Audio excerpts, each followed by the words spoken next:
नमस्कार दोस्त, कैसे हैं आप लोग? स्वस्थ होंगे और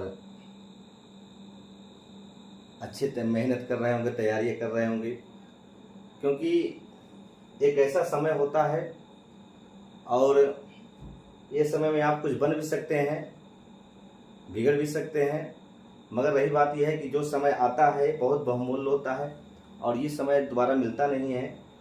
और तैयारी अगर आप कर लेते हैं, एक बार नौकरी मिल जाती है तो भविष्य आपको बन जाता है। दोस्तों चलते हैं। दोस्तों आज हम बात करते हैं सैयद वंश 1414 ईस्वी में 1451 ईस्वी में। दोस्तों ये इनका सैयद वंश का शासन है और कुल मिलाकर देखा जाए तो ये जहां तक सवाल है 14 वर्ष से 1414 से 1451 तक शासन है। बहुत थोड़े समय में आया और बहुत बड़ा एक काम करके गया। तो जरा ध्यान दीजिएगा कि जहां तक सवाल है सल्तनत की बात करते हैं, इस वंश के संस्थापक की हम बात कर लें तो इस वंश के जो संस्थापक हैं दोस्त तो खिलजी खां हैं। आप लोग भी जानते हैं। तो खिलजी खां कौन थे ये भी आपको बता दूं। खिलजी खां आप इसके पहले हमने पढ़ाया हूं कि देखा जाए तैमूर लंग तैमूर का देखा जाए तो तैमूर का ये सहयोगी था खिलजी खां और उन्हीं के साथ ही आया था। तो तैमूर का आक्रमण इसके पहले हुआ है, आप जान सकते हैं। अलाउद्दीन खिलजी फिरोज शाह वाला देखा जाए तुगलक में हुआ था तैमूर का आक्रमण। तो कहीं ना कहीं सल्तनत काल के शासन के देखिए करने वाला एकमात्र शिया अनुयायी था। देखिए मुस्लिम जब हजरत मोहम्मद साहब थे तो उस समय देखा जाए शिया और सुन्नी में मुसलमानों ने बढ़ गए थे।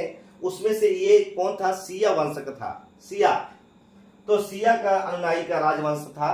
और देखा जाए तो जहां तक सवाल है तैमूर ने भारत छोड़ने से पूर्व जब देखा जाए तो तैमूर जब भारत पर आक्रमण किया तो उस समय खिलजी खां उसी के साथ रहता था, बड़ा सहयोगी था, उसका साथ देता था।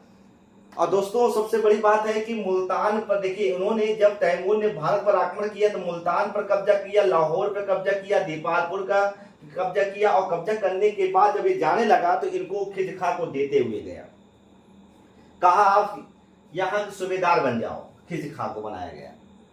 तो कहीं ना कहीं देखा जाए तो जहां तक सवाल ही होता है कि खिलजी खां को ही यहां बना दिया जाता है। और एक चीज बता दो, खिलजी खां के पुत्र की बात करते हैं, तैमूर देखिए तैमूर की बात करते हैं तो जहां तक सवाल ही होता है तो खिलजी खां का पुत्र शाहरुख है, एक ध्यान देना। तो जहां तक सवाल यह है कि पुत्र जो है शाहरुख है और खिलजी खां ने देखा जाए तो अपने शासन काल के दौरान शाहरुख को प्रतिनिधि के रूप में कार्य कर दे दिया कि भाई देखिए मैं राजा हूं तो मेरे साथ साथ तुम भी एक प्रतिनिधि के रूप में कार्य करो, सीखो आगे। तो खिलजी खां ने एक देखा जाए तो सुल्तान की उपाधि नहीं ली, इन्होंने सुल्तान की कोई उपाधि नहीं ली थी। अब आप समझ सकते हैं। मगर आपको बता दूं जहां तक शाहरुख की बात करते हैं तो रैयत आला की उपाधि इन्होंने लिया था, रैयत आला। तो जरा ध्यान दीजिएगा कि जहां तक सवाल होता है इन्होंने देखा जाए तो रैयत आला की उपाधियां लेकर एक थोड़े से भाग पर अपना धारण कर लिया था। और खिलजी खां ने अपने नाम पर सिक्के नहीं जारी किया था। एक ध्यान देना इस चीज के लिए, इन्होंने सिक्के कोई नहीं जारी किए अपने नाम पर। तुगलक वंश के सिक्कों को देखिए जारी रखा। जो तुगलक वंश में जैसे सिक्का था, मोहम्मद बिन तुगलक या तुगलक वंश जो भी चलाया था सिक्का, वही सिक्का इसमें भी चलता रहा, इन्हीं को से। और देखा जाए तो जहां तक सवाल ही होता है दोस्तों कि खिलजी खां की क्या हो जाती है कि 1421 में इनकी हो जाती है, मृत्यु हो जाती है। खिलजी खां की हम बात करते हैं तो खिलजी खां की जो शासन काल होता है दोस्तों, इनका जो शासन काल होता है तो 14 से 14 तक और 14 से 21 तक इनका शासन चलता है। और इनके मरने के बाद दोस्तों इनके बाद क्या होता है, मुबारक शाह खिलजी बन जाता है 1421 से 1434 तक। बहुत दिन तक नहीं रहा खिलजी खां और उसके बाद मुबारक शाह बन जाता है। और इन्होंने देखा जाए मुबारक शाह की हम बात करते हैं तो इन्होंने देखा जाए तो शाह सुल्तान की उपाधि धारण किया था और इसने यमुना नदी के किनारे मुबारकाबाद नगर को बसाया था। यमुना नदी के किनारे मुबारका नगर को बसाया था दोस्तों। सैयद वंश का सबसे प्रतापी शासक था, ये बहुत महान शासक था। इसने अपने नाम के सिक्के भी प्रचलित किया, इसने अपने नाम के सिक्के भी प्रचलित किया। और दोस्तों अब आपको बता दूं, जरा ध्यान दीजिएगा। और देखिए इसका जो वजीर था दोस्तों, वजीर की हम बात करते हैं तो वजीर की हम बात कर रहे हैं तो वजीर इसका सरवर उल मुल्क था। वजीर की हम बात कर लें, सरवर उल मुल्क था। और जिसने देखा जाए तो एक गुट बनाया था, एक हिंदू गुट बनाया था, एक मुस्लिम गुट बनाया था। और हिंदुओं का जो नेता था सिद्धपाल था। और देखा जाए तो जहां तक सवाल है, और मुस्लिम का नेता खुद स्वयं था सरवर उल मुल्क दोस्तों। अब देखो एक नई साजिश रचते हैं, क्योंकि वजीर देखिए मुबारक शाह का वजीर कौन है, सरवर उल मुल्क है। इन्होंने एक नई साजिश रचा। साजिश क्या रचा कि हिंदुओं का नेता सिद्धपाल को बनाया जाए और सरवर उल मुल्क मुस्लिम को बन गए। अब इन्होंने दोनों ने एक साजिश रचा। और साजिश क्या रचा दोस्तों कि इन्होंने कहा कि एक काम करो, मुबारक शाह को ऐसे बुलाओ, कुछ कारण से बुलाओ, एकांत में बुलाओ। और बुलाने के बाद क्या हुआ कि देखा जाए तो इन्होंने सोचा कि देखा जाए तो सरवर मुल्क और सिद्धपाल ने देखिए इन्होंने एक नई साजिश रचा। दोनों ने कोई मिलकर एक षड्यंत्र रचा। और षड्यंत्र रचने का मतलब क्या होता है कि कहीं ना कहीं उनकी हत्या होने वाली है मुबारक शाह की। तो मुबारक शाह की हत्या करने के लिए इनको एकांत में बुलाया। और सारी रचना कौन किया, सरवर उल मुल्क। सोचने वाली बात है, सरवर उल मुल्क ने किया।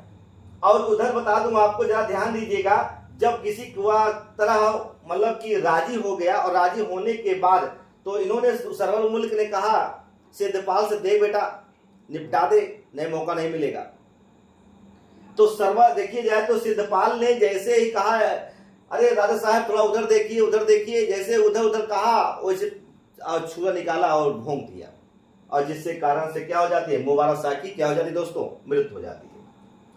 अब मृत्यु हो जाने के बाद दोस्तों मोहम्मद शाह 1434 से 1451 तक जानते हैं, देखा जाए तो ये बना था मुबारक शाह।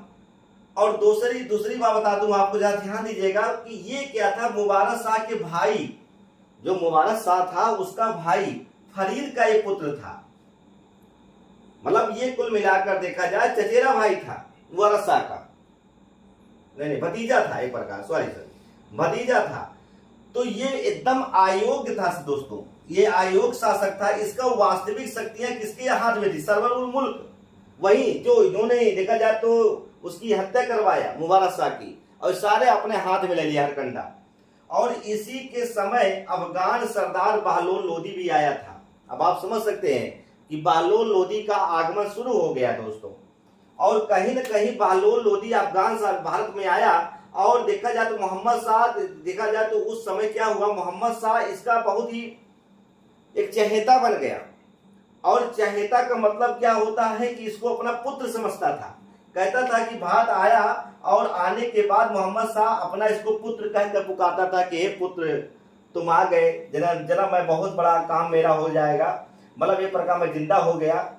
और इसी कारण से आपको दोस्तों बता दूं, इन्होंने मुबारक शाह की हम बात करते हैं तो मुबारक शाह देखा जाए तो मोहम्मद शाह के आने, देखिए जहां तक सवाल है कि जब उस समय आया बहलोल लोदी तो इनका एक पुत्र के समान हो गया था। सारे कार्य कौन करने लगा, बहलोल लोदी करने लगा। और जहां तक सवाल है जौनपुर, देखा जाए तो कुल मिलाकर इन्होंने कई आक्रमण को बहलोल लोदी ने, जैसे जौनपुर के इब्राहिम सर्की को बात करते हैं, इब्राहिम सर्की के पूर्वी भाग पर इन्होंने आक्रमण कर दिया था। और जब पूर्वी भाग पर आक्रमण कर दिया इब्राहिम सर्की जौनपुर के शासक, तो इन्होंने ही बहलोल लोदी ने ही उसको बचाया और आक्रमण रोकने का प्रयास किया। और जिससे कारण से क्या हुआ, ये मोहम्मद शाह का बहुत बड़ा चहेता बन गया। और उसी समय इनको पुत्र कहकर पुकारा, कहा मेरी सुरक्षा की जिम्मेदारी आपकी है।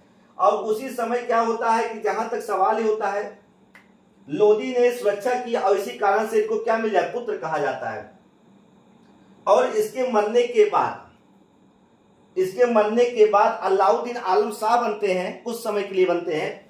और वजीर से परेशान होकर अब आप समझ सकते हैं, वजीर से परेशान होकर कहां भाग गया, बदायूं भाग गया। जब वजीर से बदायूं भाग गया, और जिससे कारण सारी सत्ता कौन ले लिया, बहलोल लोदी ले लिया दोस्तों। तो कैसा लगा वीडियो, अच्छा लगा हो तो लाइक सब्सक्राइब जरूर करिएगा। बहुत बहुत धन्यवाद जी।